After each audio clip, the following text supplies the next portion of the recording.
నవ్వులు పంచిన నటుడి జీవితంలో విషాదం. గుండు హనుమంతరావు కొడుకును దత్తత తీసుకున్న స్టార్ ఎవరంటే, మనం తెరపై చూసే ప్రతి నవ్వు వెనుక ఒక నిజమైన కథ ఉంటుంది. మనల్ని పొట్ట చెక్కలయ్యేలా నవ్వించిన కొంతమంది నటుల జీవితాల్లో మాత్రం అంతులేని విషాదం దాగి ఉంటుంది. అలాంటి కథలో తెలుగు ప్రేక్షకుల హృదయాల్లో చిరస్థాయిగా నిలిచిపోయిన హాస్య నటుడు గుండు హనుమంతరావు గారి జీవితం ఒకటి. ఆయన తెరపై కనిపిస్తే చాలు థియేటర్ అంతా నవ్వులతో మారుమోగేది. కానీ అదే వ్యక్తి నిజ జీవితంలో మాత్రం వరుసగా ఎదురైన కష్టాలతో మౌనంగా కన్నీళ్లు మింగారు. ఈరోజు మనం నవ్వుల వెనుక దాగి ఉన్న ఆ కన్నీటి కథను తెలుసుకోబోతున్నాం. గుండు హనుమంతరావు అనే పేరు వినగానే చాలా మందికి గుర్తొచ్చేది అమృతం సీరియల్, మరికొందరికి గుర్తొచ్చేది ఆహనా పెళ్ళంట సినిమాలో ఆయన చేసిన చెవిటి పాత్ర, ఇంకొందరికి బ్రహ్మానందంతో కలిసి చేసిన అద్భుతమైన కామెడీ సన్నివేశాలు. కానీ ఈ విజయాల వెనుక ఎంతటి పోరాటం ఉందో చాలా మందికి తెలియదు. చిన్న చిన్న అవకాశాలతో మొదలైన ఆయన సినీ ప్రయాణం ఎలా తెలుగు సినిమా చరిత్రలో ప్రత్యేక స్థానం సంపాదించిందో ఇప్పుడు చూద్దాం. 1956లో విజయవాడలో జన్మించిన గుండు హనుమంతరావుకు చిన్నప్పటి నుంచే నాటకాలంటే అమితమైన ఇష్టం. చదువుతో పాటు వేదికపై నటించడం ఆయనకు ప్రాణం. అప్పట్లో పెద్దగా అవకాశాలు లేకపోయినా తన అభిరుచిని మాత్రం ఎప్పుడూ వదలలేదు. కుటుంబ బాధ్యతల కోసం కన్ఫెక్షనరీ వ్యాపారం చేస్తూనే నాటకాలలో నటించేవారు. ఎవరికీ తెలియని ఆ చిన్న వేదికలే తర్వాత ఆయనకు సినీ ప్రపంచానికి దారి చూపించాయి. ఒక నాటక ప్రదర్శనలో ప్రముఖ దర్శకుడు జంధ్యాల ఆయన నటన చూసి ఆశ్చర్యపోయారట. సాధారణ వ్యక్తులు అసాధారణమైన నటుణ్ణి గుర్తించిన జంధ్యాల సినిమాలో అవకాశం ఇస్తాను అని మాట ఇచ్చారు. మొదట చేసిన సినిమా విడుదల కాకపోయినా ఆ మాటను నిలబెట్టుకుంటూ ఆహనా పెళ్ళంట సినిమాలో చిన్న పాత్ర ఇచ్చారు. కేవలం 5 నిమిషాల పాత్ర. కానీ ఆ 5 నిమిషాలే గుండు హనుమంతరావు జీవితాన్ని పూర్తిగా మార్చేశాయి. ఆహనా పెళ్ళంట సినిమాలో చెవిటి వ్యక్తిగా ఆయన చేసిన కామెడీ ఇప్పటికీ తెలుగు ప్రేక్షకులు మర్చిపోలేరు. మాటలు తక్కువ, హావభావాలు ఎక్కువ, టైమింగ్ అద్భుతం. అదే ఆయన ప్రత్యేకత. ఎలాంటి డైలాగ్ లేకుండా కూడా ప్రేక్షకులను నవ్వించగల నటులు చాలా అరుదు. ఆ అరుదైన నటుల్లో గుండు హనుమంతరావు ఒకరు. ఆ సినిమా తర్వాత ఆయన వెనక్కి తిరిగి చూసుకోవాల్సిన అవసరమే రాలేదు. వరుస అవకాశాలు ఆయన తలుపు తట్టాయి. ముఖ్యంగా రాజేంద్ర ప్రసాద్ సినిమాలో ఆయన పాత్రలు ప్రేక్షకులను కడుపుబ్బా నవ్వించాయి. మాయలోడు, రాజేంద్ర గజేంద్ర, పెళ్ళానికి ప్రేమలేఖ, ప్రియురాలికి శుభలేఖ వంటి సినిమాల్లో ఆయన నటనకు ప్రత్యేక అభిమానులు ఏర్పడ్డారు. హీరో పక్కన ఉండే స్నేహితుడిగా, అమాయకుడిగా, కొన్నిసార్లు తెలివైన సహాయకుడిగా ఆయన పోషించిన పాత్రలు ఇప్పటికీ గుర్తుండిపోతాయి. ఎస్వి కృష్ణారెడ్డి దర్శకత్వంలో వచ్చిన ఎన్నో సినిమాల్లో గుండు హనుమంతరావు తప్పనిసరి నటుడుగా మారిపోయాడు. దర్శకుడు ఏ పాత్ర రాసినా దానికి ప్రాణం పోయగల నటుడు ఆయన. చిన్న పాత్రైనా పెద్ద పాత్రైనా తేడా లేకుండా తనదైన శైలిలో ప్రేక్షకులను అలరించేవారు. బ్రహ్మానందంతో ఆయన కాంబినేషన్ గురించి ప్రత్యేకంగా చెప్పాల్సిందే.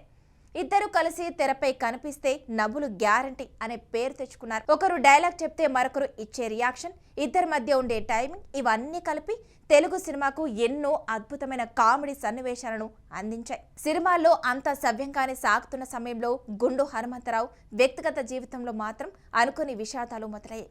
బయట ప్రపంచానికి ఆయన నవ్వించే నటుడు, కానీ ఇంటికి వెళ్ళాక కన్నీళ్లు తుడుచుకునే తండ్రి. ఇదే ఆయన జీవితంలోని అత్యంత బాధాకరమైన నిజం. 2008లో ఆయన కూతురు అనారోగ్యంతో చిన్న వయసులోనే మరణించడం ఆయనను తీవ్రంగా కలిచివేసింది. 2010లో ఆయన జీవిత భాగస్వామి ఝాన్సీ రాణి కూడా మరణించారు. ఒకవైపు కూతురిని కోల్పోయిన బాధ, మరోవైపు జీవితాంతం తోడుగా ఉంటానని చెప్పిన భార్య కూడా దూరం అవడంతో గుండు హనుమంతరావు పూర్తిగా ఒంటరివారయ్యారు. కొడుకు భవిష్యత్తు బాగుండాలని ఎంత కష్టమైనా భరించి అమెరికాకు ఉన్నత చదువుల కోసం పంపించారు. తాను పన్న కష్టాలు కొడుకు పడకూడదనేదే ప్రతి తండ్రి కోరిక. గుండు హనుమంతరావు కూడా అదే కలతో జీవించారు. కానీ విధి మరోసారి క్రూరంగా వ్యవహరించింది. గుండె సంబంధిత వ్యాధులు, కిడ్నీ సమస్యలు ఆయన ఆరోగ్యాన్ని పూర్తిగా దెబ్బతీశాయి. తరచూ డయాలసిస్ చేయించుకోవాల్సిన పరిస్థితి వచ్చింది. వైద్య ఖర్చులు పెరిగిపోయాయి.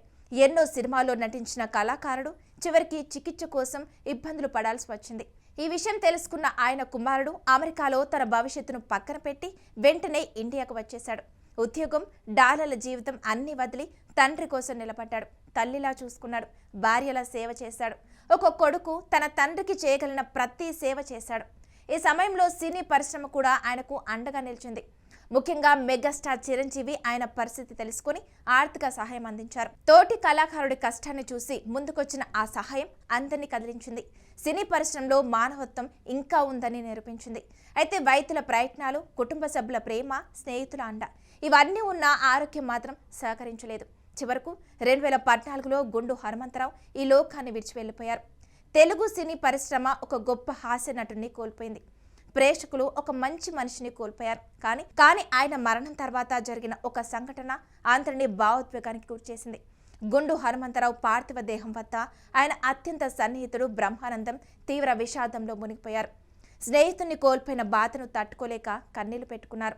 అక్కడే అందరి ముందు బ్రహ్మానందం ఒక గొప్ప నిర్ణయం ప్రకటించారు. ఈ అబ్బాయిని నేను దత్తత తీసుకుంటున్నాను, వీడికి ఏ అవసరం వచ్చినా నేను ఉంటాను అని ప్రకటించారని పలువురు గుర్తు చేసుకుంటారు. రక్త సంబంధం లేకపోయినా స్నేహానికి ఎంత విలువ ఇస్తారో ఆయన చూపించారు. ఇది కేవలం మాట కాదు, తోటి నటుడి కుటుంబానికి ఇచ్చిన భరోసా. సినిమాలో మనం చూసే స్నేహం ఒకటి అయితే, నిజ జీవితంలో బ్రహ్మానందం చూపించిన స్నేహం మరో స్థాయిలో నిలిచిపోయింది. కష్టాల్లో ఉన్న కుటుంబానికి అండగా నిలబడటం, ఒంటరిగా మిగిలిన కొడుకుకు ధైర్యం చెప్పడం, ఇవన్నీ ఆయన వ్యక్తిత్వాన్ని మరింత గొప్పగా నిలబెట్టాయి. గుండు హనుమంతరావు మన మధ్య లేకపోయినా ఆయన నవ్వులు మాత్రం ఎప్పటికీ చిరస్థాయిగా ఉంటాయి. ప్రతిసారి ఆయన కామెడీ సీన్ టీవీలో వచ్చినప్పుడు ప్రేక్షకులు నవ్వుతారు. కానీ ఆ నవ్వుల వెనుక దాగిన కన్నీటి కథ తెలిసిన తర్వాత ఆయనపై గౌరవం మరింత పెరుగుతుంది. ఆ కళాకారుడి జీవితం కేవలం చప్పట్లు, విజయాలతోనే నిండిపోదు. ఎన్నో కష్టాలు, ఎన్నో త్యాగాలు, ఎన్నో నిశ్శబ్ద బాధలు కూడా ఉంటాయి. గుండు హనుమంతరావు జీవితం అందుకు ప్రత్యక్ష ఉదాహరణ. నవ్వించడం ఒక కళ అయితే, బాధను దాచుకుని నవ్వించడం అంతకంటే గొప్ప కళ. ఈ కథ మనకు ఒక గొప్ప సందేశాన్ని కూడా ఇస్తుంది. తెరపై కనిపించే వ్యక్తుల జీవితాలను చూసి మాత్రమే తీర్పు చెప్పకూడదు. వారు కూడా మనలాగే ఎన్నో సమస్యలు ఎదుర్కొంటారు. కానీ ప్రేక్షకుల కోసం తమ బాధను దాచుకొని నవ్వుతూనే ఉంటారు. అందుకే గుండు హనుమంతరావు వంటి కళాకారులు ఎప్పటికీ మన హృదయాల్లో చిరస్థాయిగా నిలిచిపోతారు.